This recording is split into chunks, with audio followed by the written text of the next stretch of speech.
I found out they used my name on a Tuesday, not borrowed, used. The difference matters more than you'd think. I was in my office when the call came through. My office, that's what Linda still called it, even though I'd been working from the spare bedroom for 3 years. The door was open. I could hear her downstairs, rinsing dishes, humming something I didn't recognize. Normal morning sounds, the kind that make you think everything's fine. "Mr. Brennan?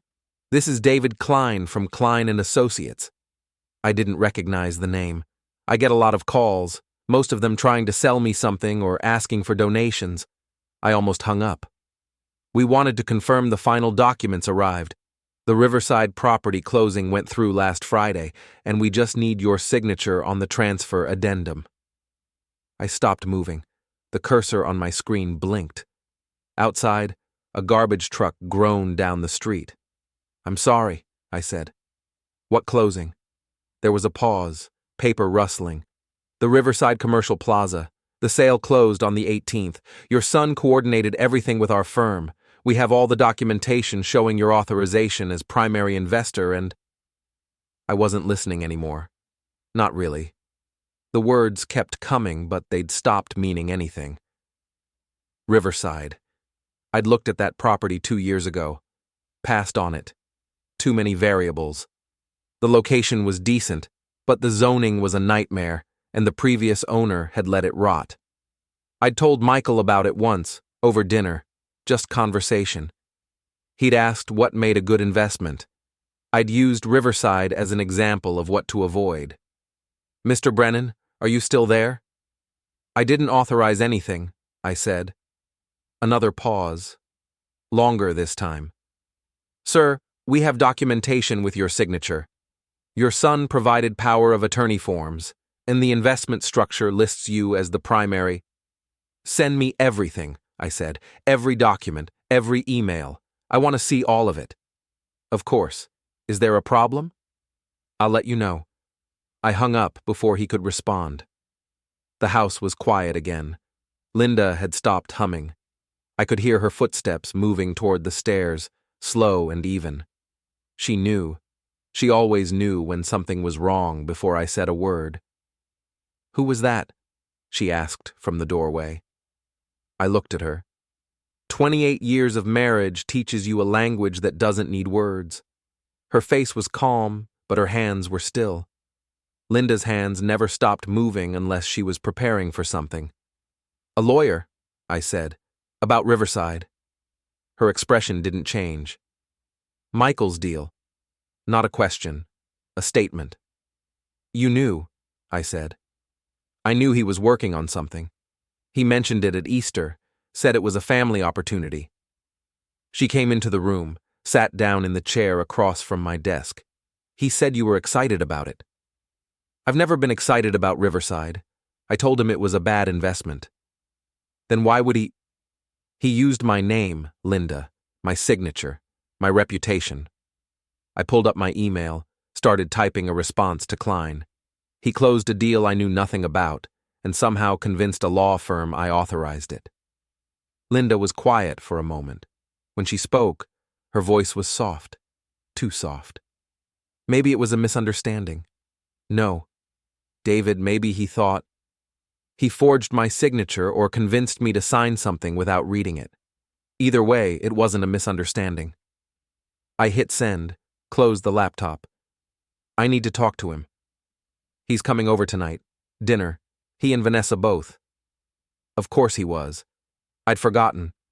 Tuesday night dinners had been Linda's idea years ago, back when Michael first got married. Keep the family close. Make sure everyone stays connected. "Good," I said. "We'll talk then." Linda stood up, smoothed her shirt. She did that when she was thinking, buying herself a few seconds. "Be careful how you approach this." "Careful. He's your son." "That's exactly why I'm going to approach it carefully," I said. "If he was anyone else, I'd have already called the police." She left without responding. I heard her go back downstairs, heard the water running again. Normal sounds. Everything fine. I sat there for a while, staring at the laptop screen. The email to Klein felt inadequate, too measured, too polite. But what else could I say? Send me everything so I can figure out how my son committed fraud? My phone buzzed. A text from Michael. Looking forward to tonight. Vanessa's bringing her famous lasagna. See you at 6. I read it 3 times, looking for something. A tell. Some indication he knew I'd found out. But it was just a text. Normal. Friendly. The kind of message a son sends his father on a Tuesday afternoon. I didn't respond. The documents arrived an hour later. Klein's assistant sent them as a PDF attachment. 143 pages of contracts, authorizations, and closing statements. I printed them. I don't trust screens for things like this. Paper is harder to manipulate once it exists. The signature on page 12 looked exactly like mine. That was the thing that made my hands shake. Not rage, not yet. Just this cold, creeping realization that someone had studied how I write my name. The loop of the B, the way the 2 N's run together, the abbreviated way I slash through the last name when I'm signing documents quickly. It was perfect. I kept reading. The power of attorney form was dated 6 months ago. Michael was listed as my representative for all matters related to the Riverside property acquisition. There was a notary stamp, a witness signature I didn't recognize. Everything legal, everything proper. I'd never seen this document before in my life. Page 47 listed the investment structure. Brennan Family Holdings, LLC. I was listed as the primary investor. Michael as managing partner. The total investment, $2.4 million. I felt something cold slide down my spine. We had $2.4 million in liquid assets. It was supposed to be retirement money. The nest egg Linda and I had built over 30 years. It was in accounts that required both our signatures to access. I went downstairs. Linda was in the kitchen, cutting vegetables. She looked up when I came in. "Did you sign anything for Michael in the last year?" I asked. "Like what?" "Investment documents, power of attorney, anything." She set down the knife. "No. Why?" I showed her the papers, watched her face as she read. She got to page 12, the signature page, and stopped. "That's not mine," she said quietly.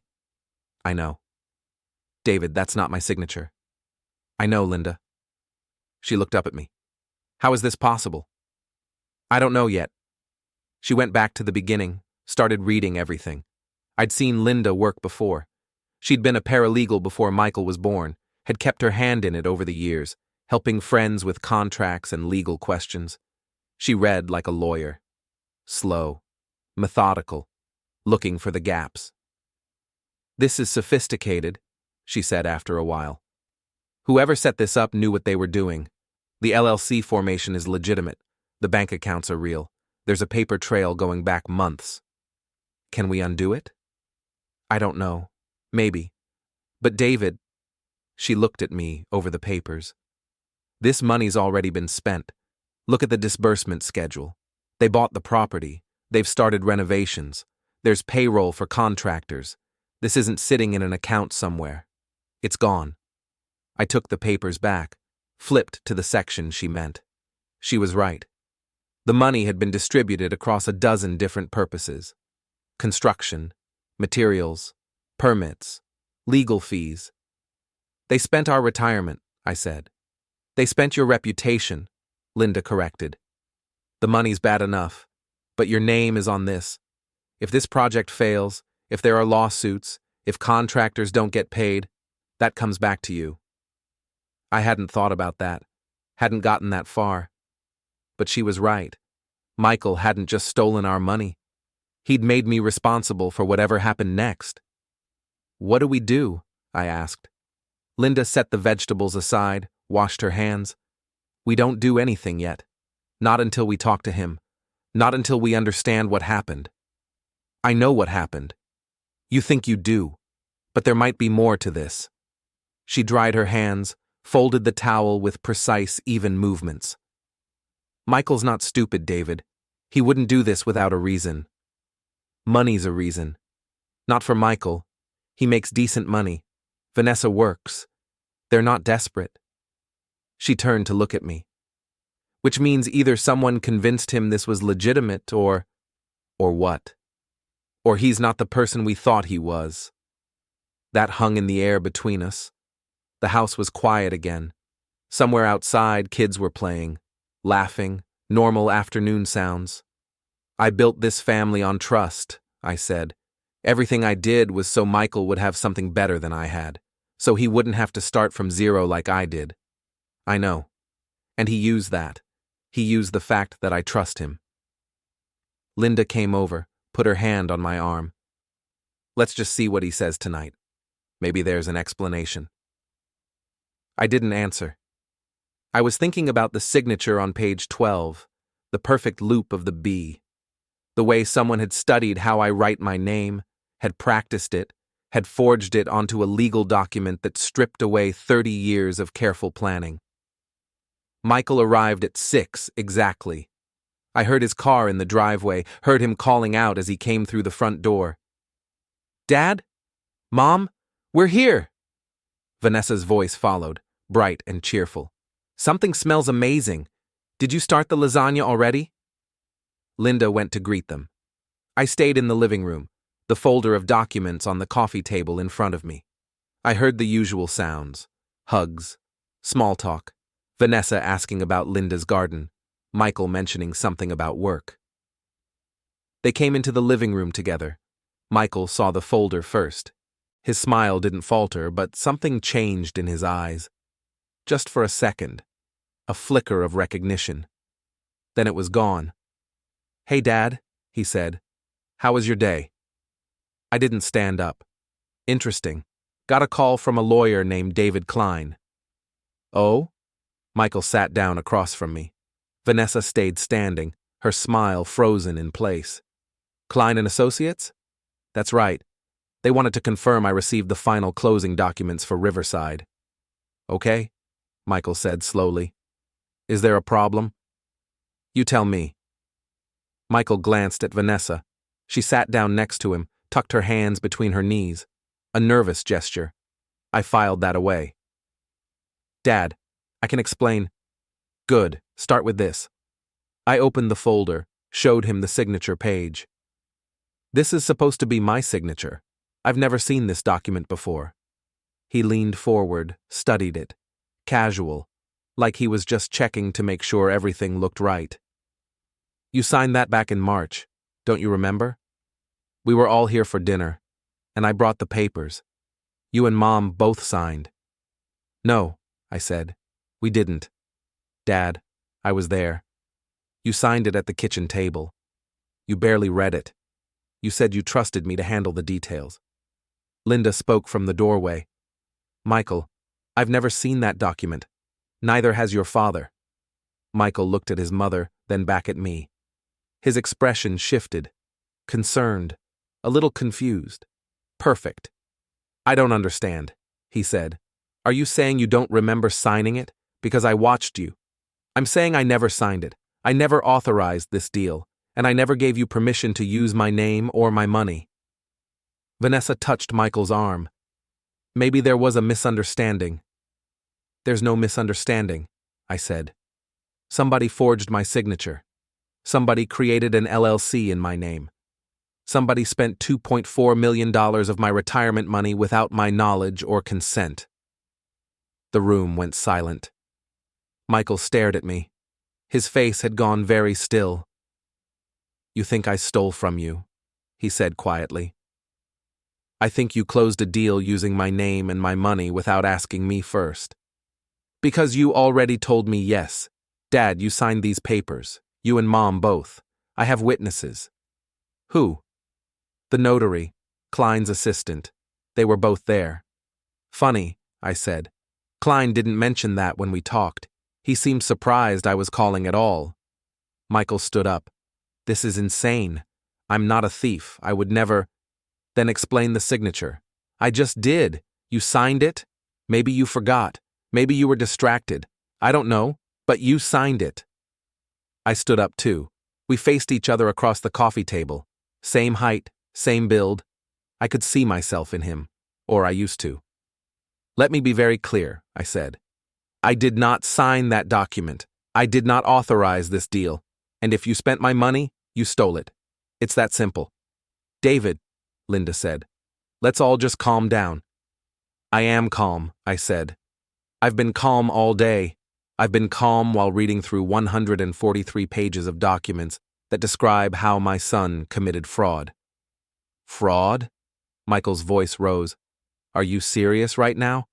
I'm trying to build something here. Something for all of us. This property is going to triple in value. I did this for the family. You did this for yourself. No, I did it for us, for you and Mom, so you'd have something more than just a retirement account. So we'd have a legacy. We had a legacy, I said. It was called trust, and you burned it. Michael stared at me. His face was red now, angry. You're being ridiculous. You're going to blow up this family over paperwork? Not paperwork, money, my money, that you took. Vanessa stood up, put herself between us. Mr. Brennan, I think maybe we should all take a step back. This is clearly emotional for everyone. Maybe we should talk about this tomorrow when… No, I said. We're talking about it now. Michael, did you or did you not spend my retirement money on Riverside? He looked at me for a long moment. I invested our family's money in a property that's going to make us all wealthy. Yes. Without asking me first. You already said yes. I never said yes. I never even knew this was happening. Michael laughed. It was harsh, bitter. You never know anything anymore, Dad. You sit in that office all day, disconnected from everything, and then you're surprised when the world moves on without you. That landed. I felt it. Linda must have too because she moved closer, her hand on my shoulder. Michael, she said, that's enough. No, Mom, it's not enough. I've been carrying this family's future on my back for years, while Dad does nothing but second-guess everything. Well, I'm done asking permission. I made a decision. I made an investment, and it's going to pay off. With stolen money, I said. It's not stolen, it's family money. That you took without permission. That's called theft. Michael grabbed his jacket. We're leaving. Good idea, I said. Vanessa followed him to the door. She looked back once, her face pale. Mr. Brennan, please don't do anything rash. Michael's not a bad person. He just wanted to help. Then he should have asked first. They left. I heard the car start, heard them pull away. Linda and I stood in the living room, the folder of documents still spread across the coffee table. That went well, she said dryly. I almost smiled. Almost. He didn't deny it. No, he didn't. And he's not sorry. No, Linda said. He's not. I sat back down, picked up the documents again. He planned this, the notary, the witnesses, the whole story about me signing papers at dinner. He practiced that lie. Yes. How long do you think he's been planning it? Linda sat down next to me. 6 months, at least. Look at the dates, the LLC formation, the bank accounts. This wasn't impulsive. This was calculated. Our son, I said. Our son did this. Yes. I looked at her. What do we do? Linda was quiet for a moment. Then she reached over, took my hand. We get it back, all of it. His reputation, our money, everything he took. How? I don't know yet, she said. But we'll figure it out. I believed her. Linda had always been smarter than me, more patient, more strategic. If anyone could find a way through this, it was her. He called me disconnected, I said. Said I sit in my office and do nothing. He's angry. He said things he didn't mean. No, I said. He meant them. That's what makes it worse. We sat there in the quiet house, holding hands, surrounded by documents that proved our son had betrayed us. Outside, the sun was setting. The streetlights came on. Normal evening sounds. Everything was different now. I thought about the signature on page 12. The perfect forgery. The careful planning. The rehearsed lies. Michael had looked me in the eye and lied without hesitation. He'd practiced that too. Linda, I said, When did we lose him? I don't know, she said. Maybe we didn't. Maybe he was always like this and we just didn't want to see it. No, I would have seen it. Would you? That question hung between us. I wanted to say yes. I wanted to believe I'd know my own son, but the evidence was right there in front of me. 143 pages of proof that I didn't know him at all. My phone buzzed. A text from Michael. I'm sorry you feel this way. When you're ready to discuss this like adults, let me know. The offer stands. We can all profit from this, or you can blow up the family over your pride. Your choice. I showed Linda. She read it twice. He thinks he's offering us a deal, she said. He thinks I'll fold. Will you? I looked at her. What do you think? Linda smiled.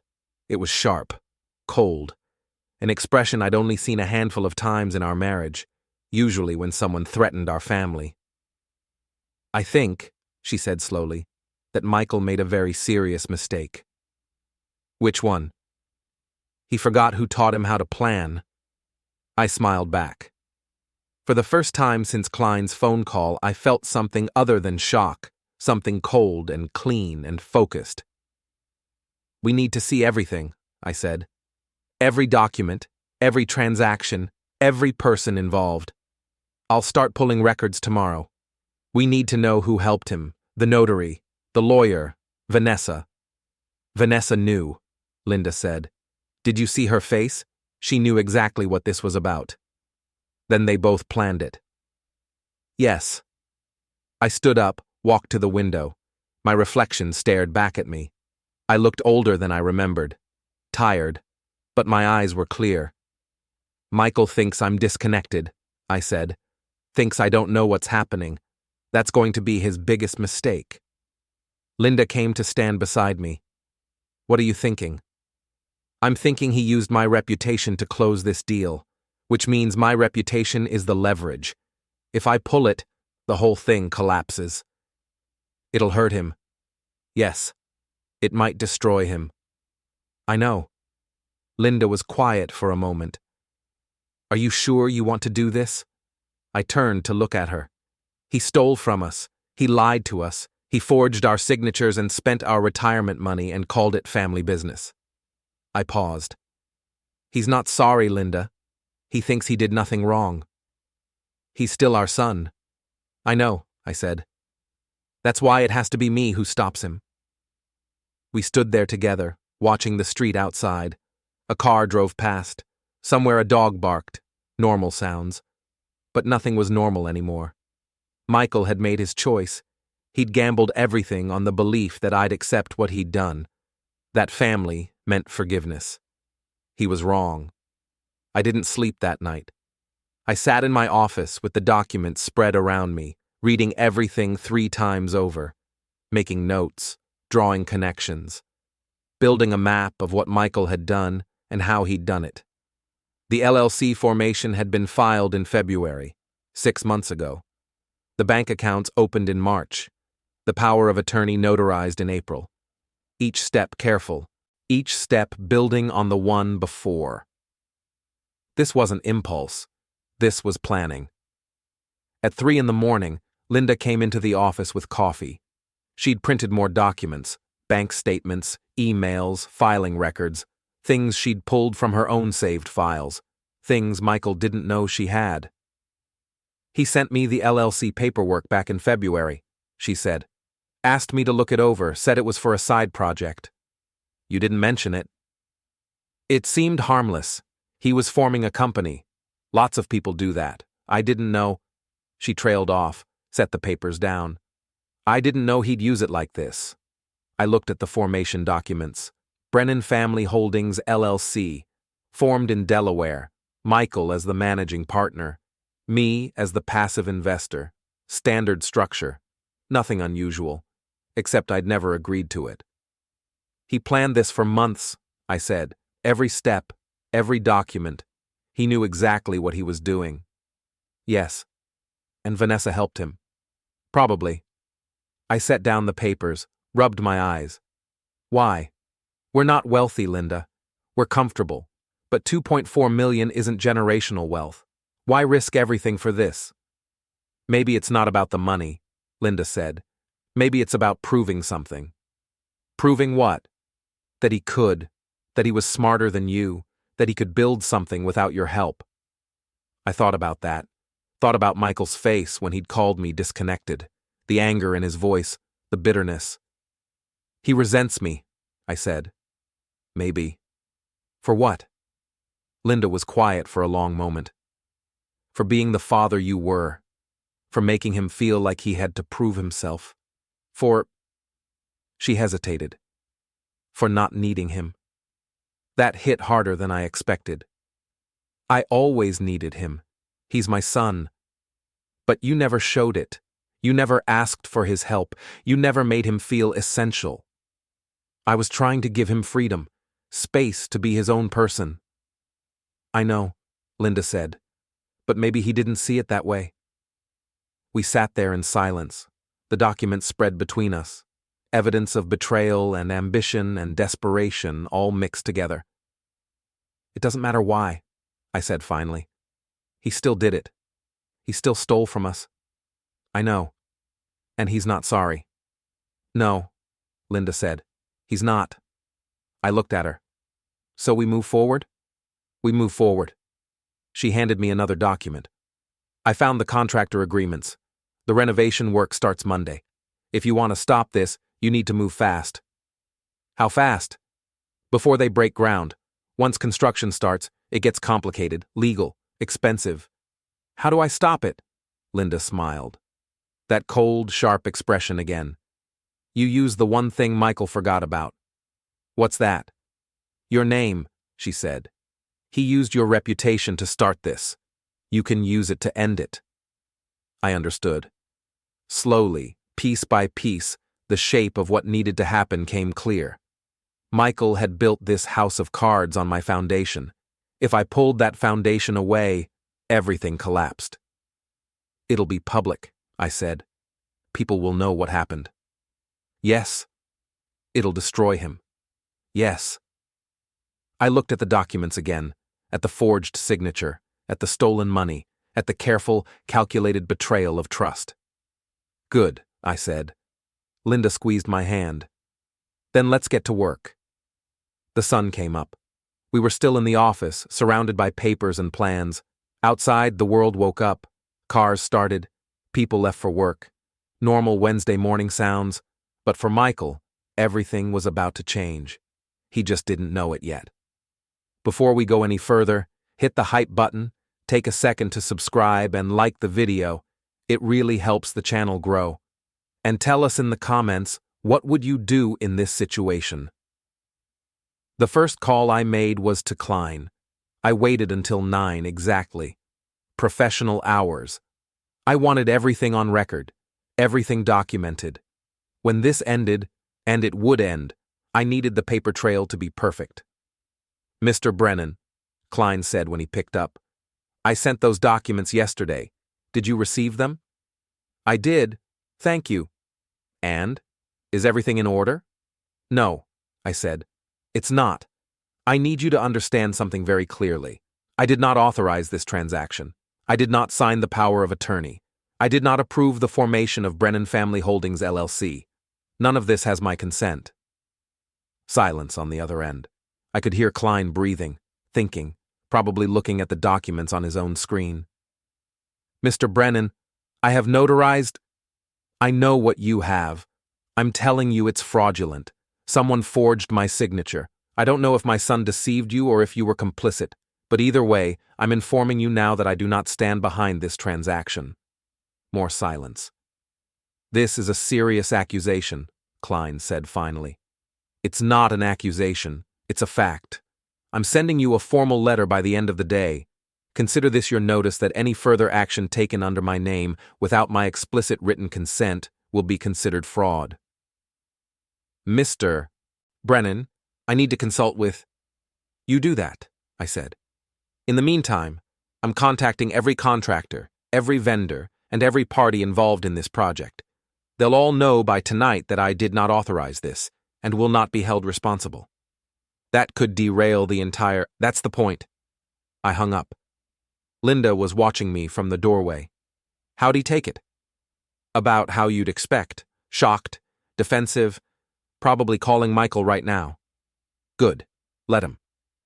I pulled up the contractor list Linda had found in the documents. 8 companies: construction, electrical, plumbing, all scheduled to start work on Monday, all operating under the assumption that they had a legitimate, funded project.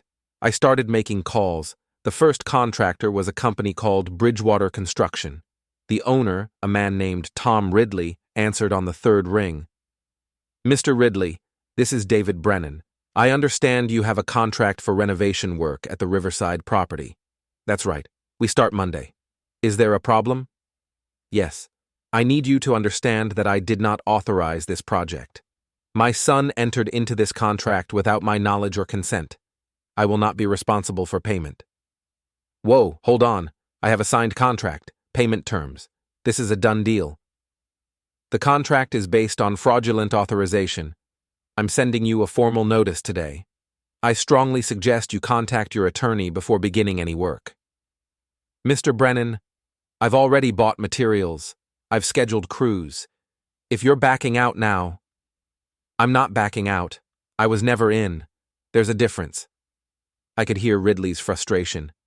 This is going to cost me thousands. I have contracts with my subs. Then you should take that up with my son. He's the one who misrepresented his authority. Jesus Christ. Do you know what this does to my schedule? I'm sorry for the inconvenience, I said. But I'm not sorry for protecting myself from fraud. I hung up, made the next call, and the next. Same conversation, 8 different times. By 11, every contractor on the list knew the project was compromised. Linda was making her own calls. I could hear her in the kitchen, talking to the bank, calm, professional. Linda left early the next morning. I watched her drive away, heading downtown to Patricia Helms's office. She'd dressed carefully, professional but not intimidating. The kind of appearance that said, I'm serious but reasonable. I knew better. Linda was neither reasonable nor forgiving right now. She was focused. And when Linda focused on something, it happened. I spent the morning making more calls, following up with contractors, clarifying my position, making sure everyone understood that Michael had acted without authority and that I wouldn't be responsible for his debts. The responses varied. Some were sympathetic. Others were angry. All of them were worried about money. Mr. Brennan, I have $50,000 in materials already purchased, one contractor said. If this project falls apart, I'm ruined. Then you should sue Michael, I said. He's the one who made promises he can't keep. Your name is on the contract. A contract I never signed. Take it up with him. I hated those conversations, hated knowing people were going to lose money because of Michael's lies. But I couldn't save them. I could barely save myself. Around 11, Linda called. How'd it go? I asked. Better than expected. I'm on my way home. We need to talk. She wouldn't say more, just told me to wait, so I waited. When she got home, she had papers, lots of them, and a recording device. She broke, Linda said. Patricia, she admitted everything. What do you mean, everything? I mean, Michael paid her $5,000 to notarize documents she never witnessed, to claim she saw you sign when you weren't there, to lie in an affidavit. All of it. I stared at her. She admitted that? Once I explained that perjury in a fraud case carries a 5-year prison sentence. Once I showed her the bankruptcy filing and made it clear that a criminal record would destroy any chance she had of recovering financially. Once I made her understand that she was protecting a man who'd thrown her under the bus the moment things got hard.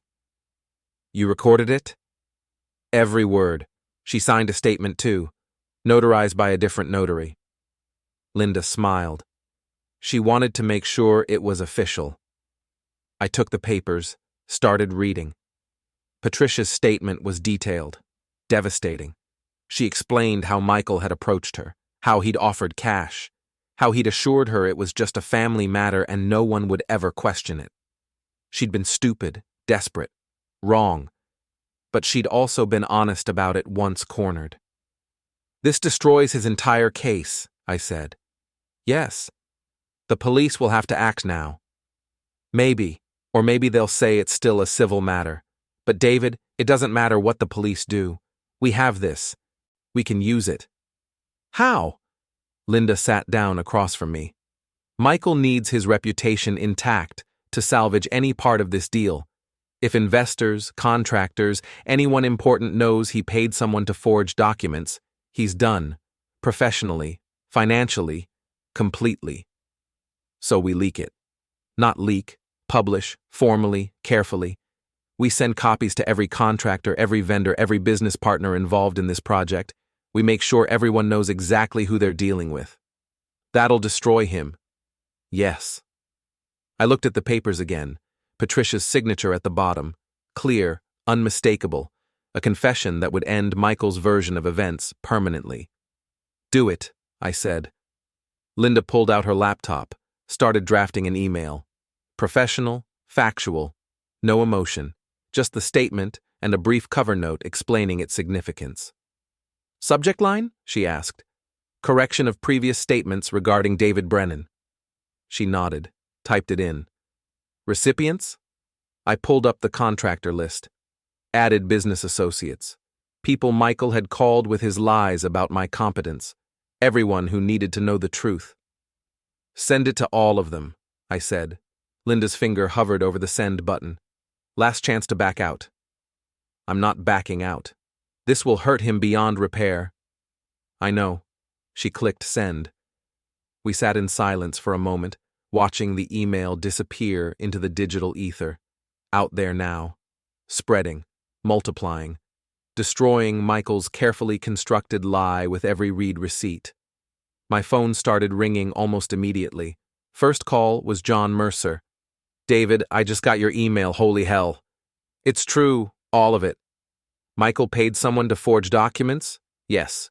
Jesus, that's not just civil fraud, that's criminal. I know. You're taking this to the DA? Should I? Damn right you should. Your son committed multiple felonies. Document fraud, identity theft, financial exploitation. This is serious. I'll think about it. Don't think. Act. He tried to destroy you, David. He deserves everything coming to him." After John hung up, the calls kept coming. Other contractors, business associates, all of them shocked, horrified, angry on my behalf. Some asked what I needed, others offered testimony. All of them believed me now. The notary's confession had shattered any remaining doubt. Linda was fielding her own calls, quieter conversations, more strategic.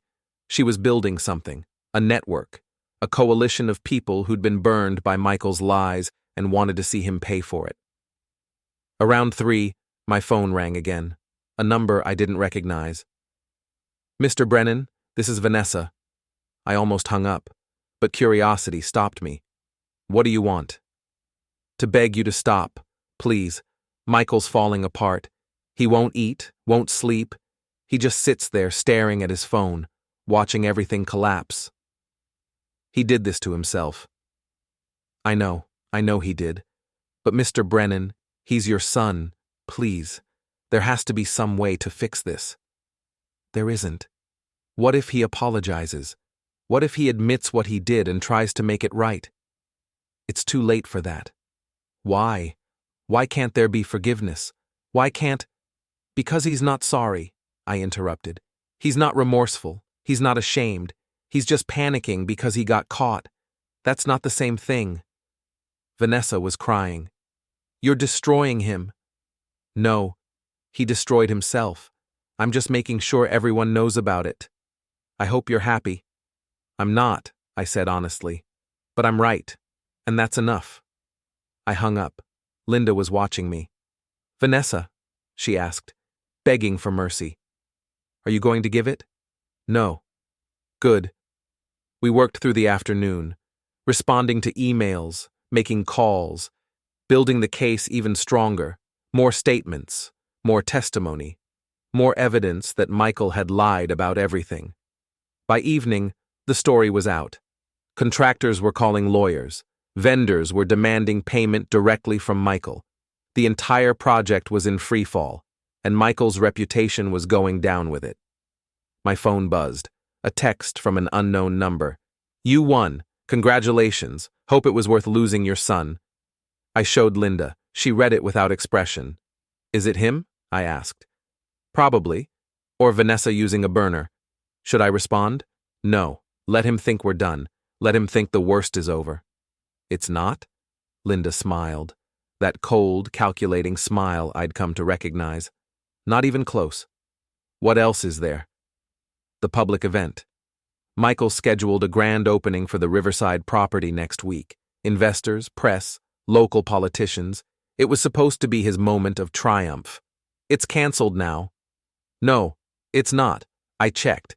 He hasn't canceled it. He's still planning to go through with it." "Why would he do that?" "Because he thinks he can salvage something, spin the story, make himself the victim of a misunderstanding. He's desperate, David, and desperate people do stupid things." "So what do we do?"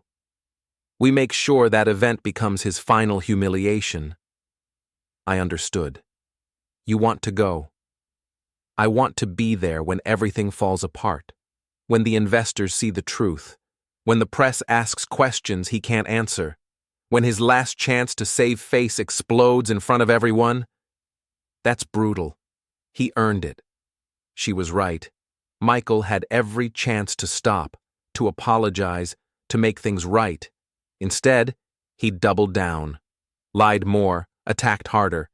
Now he'd face the consequences publicly. "Okay," I said. "We go." Linda pulled up the event details. Next Tuesday, 7 p.m., the Riverside property, formal attire, press coverage already confirmed. "We'll need to be strategic," Linda said.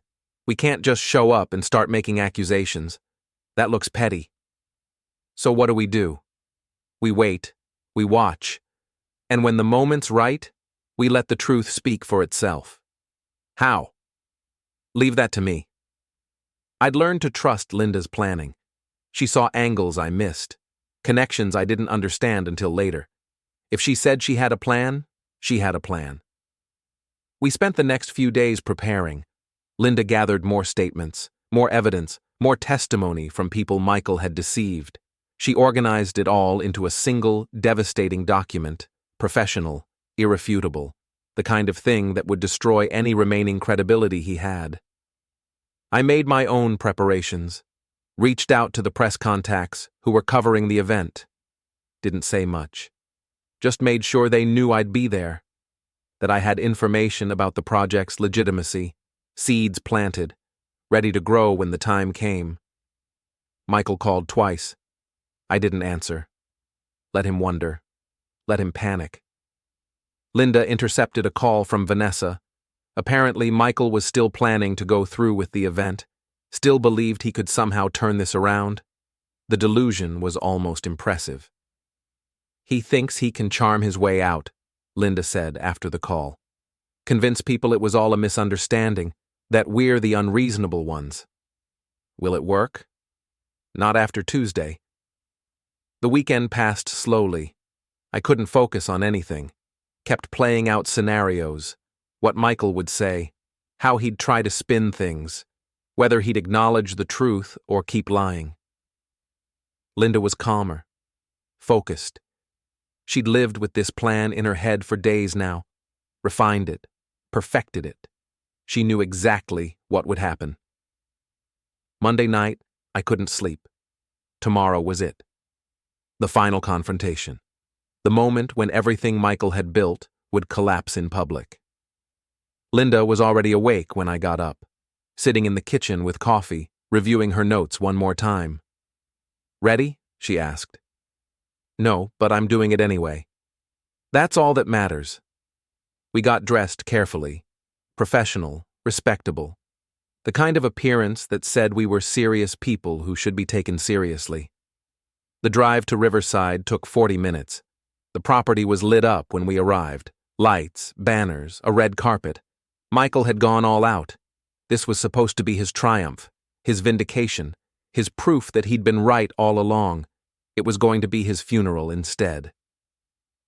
We parked and walked toward the entrance. I could see Michael inside through the glass, talking to people, smiling, playing the confident entrepreneur. Vanessa was beside him, looking nervous but composed. They hadn't seen us yet. "Now?" I asked Linda. "Not yet. Let them get comfortable. Let the press arrive. Let the investors gather. Then we move." We waited outside, watching. More people arrived. Local politicians, business owners, reporters with cameras. Everyone Michael needed to impress. Everyone whose opinion mattered. Linda checked her watch. "It's time." We walked inside together, heads turned. I saw Michael see us, saw his face go pale, saw Vanessa grab his arm. But we didn't go to them. We went to the press, to the reporters gathered near the back, getting establishing shots and background. "Excuse me," Linda said to the nearest reporter. "I'm Linda Brennan.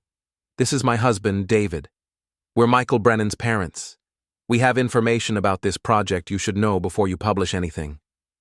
The reporter's eyes lit up. "What kind of information?" "The kind that shows this entire project is based on fraud." Another reporter turned, hearing this. Then another. Within seconds, we had a crowd. "Can you be more specific?" someone asked. Linda handed out copies of Patricia's statement, the notary's confession, the documented proof that Michael had forged signatures and lied about authorization. This project was funded using money taken without consent through fraudulent documentation, Linda said calmly. "My husband never approved this investment, never signed the power of attorney, never agreed to any of this." "That's a serious accusation," a reporter said. "It's a documented fact," I said. "We have the notary's confession, bank records, timeline evidence, all of it showing that our son committed fraud." "Why are you coming forward now?" "Because he's trying to legitimize theft by making it public. We won't let that happen."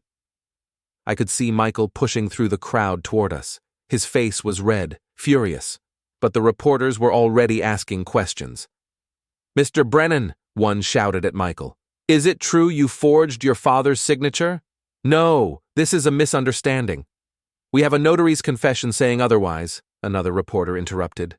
"That notary is lying." "Under oath?" Linda asked coldly. "She signed a legal statement. Are you saying she perjured herself?" Michael stared at us, at his parents, standing there in front of everyone he needed to impress, systematically destroying everything he'd built. "You did this," he said to me. "You ruined me." "No," I said. "You ruined yourself. We just made sure everyone knew about it." The reporters were recording everything. Cameras, phones. This would be everywhere by morning. Michael's humiliation, captured in high definition. "I was trying to help this family," Michael shouted. "I was trying to build something." "By stealing from us?" Linda asked. "By forging documents, by lying to everyone? That's not building, that's destroying." Vanessa appeared beside Michael. "Please," she said to us. "Not like this. Not in public." "Why not?" I asked. "He tried to humiliate us in public, claimed we were incompetent, spread lies about our mental state. This is just balancing the scales." An investor pushed forward. "Is this true? Is the funding illegitimate?" "Ask him," I said, pointing at Michael. "Michael?" the investor asked. "Did you forge authorization documents?" Michael's mouth opened, closed. He looked around at all the faces staring at him, judging him, seeing him for what he really was. He started. "I thought—" "Yes or no," the investor said. "Did you have authorization?" "It was family money," Michael said weakly. "That's not what I asked." "No," Michael admitted finally. "I didn't have explicit written authorization." The room went silent. Even the reporters stopped talking, just the sound of cameras clicking, recording, preserving this moment forever. "Then this project is built on fraud," the investor said. He turned to his associates. "We're out. Call legal. We need to protect ourselves." Other investors were already leaving. the crowd dissolving, Michael's carefully constructed victory party turning into a mass exodus. Within 5 minutes, the room was nearly empty. Just us. Michael, Vanessa, a handful of reporters still recording the aftermath. Michael looked at me. His eyes were wet, angry, desperate. "I hope you're happy," he said. "I'm not," I said honestly, "but I'm satisfied. I'll never forgive you for this." "Good. That makes 2 of us." Linda touched my arm. "Let's go." We turned and walked away. Behind us, I could hear Michael starting to cry, Vanessa trying to comfort him, the reporters asking final questions. We got in the car, drove away from Riverside, away from the wreckage of Michael's dreams. Linda was quiet for a long time. Then she said, "It's over." "Yes." "Do you feel better?" I thought about everything that had happened, everything we'd lost, everything we'd had to do to get here. "No," I said, "but I feel right. Does that make sense?" Perfect sense. We drove home through the dark. The city lights passed by the windows. Normal night, normal traffic. But nothing was normal anymore. We'd destroyed our son's future tonight. Publicly, deliberately, completely. And we'd do it again. Because some things mattered more than family. Like trust, like integrity, like the fundamental truth that you don't betray the people who raised you. Michael had forgotten that. Now he'd never forget it again.